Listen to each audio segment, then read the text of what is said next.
Bonjour. On vous voit ici au Sénat français. Ce colloque a failli ne pas avoir lieu, tellement les pressions étaient énormes.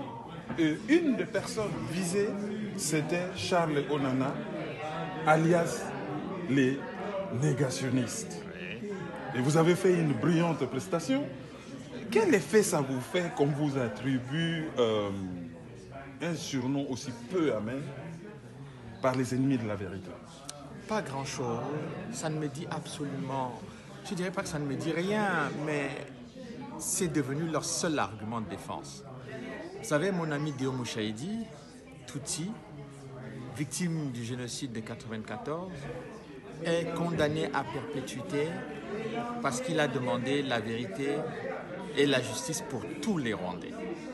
Donc lui, en tant que Tutsi, ne devait pas le faire.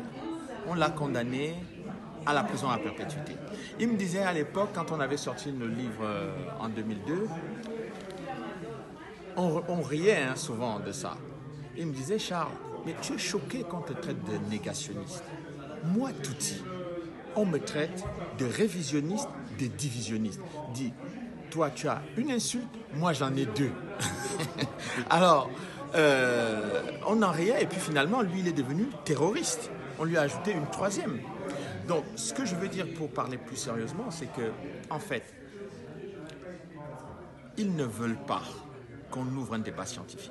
J'ai définitivement ouvert un débat scientifique sur la tragédie rwandaise parce que je considère que l'histoire officielle telle qu'elle est racontée, je persiste et je signe, elle est fausse.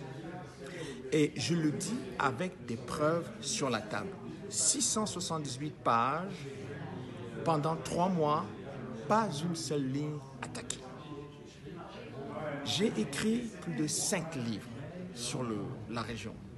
Pas un seul livre attaqué pour négationnisme. Mais pourquoi ils laissent les livres et ils attaquent la personne? Mais on attaque la personne si elle vous attaque. Moi, je n'attaque pas les individus.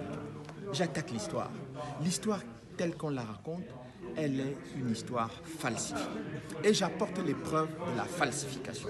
Donc, je ne comprends pas. Je comprends ce déchaînement. Ce déchaînement a pour objectif, 1, de me salir et d'essayer de me rendre inaudible, premièrement. Deuxièmement, d'essayer d'éviter le débat scientifique parce que je les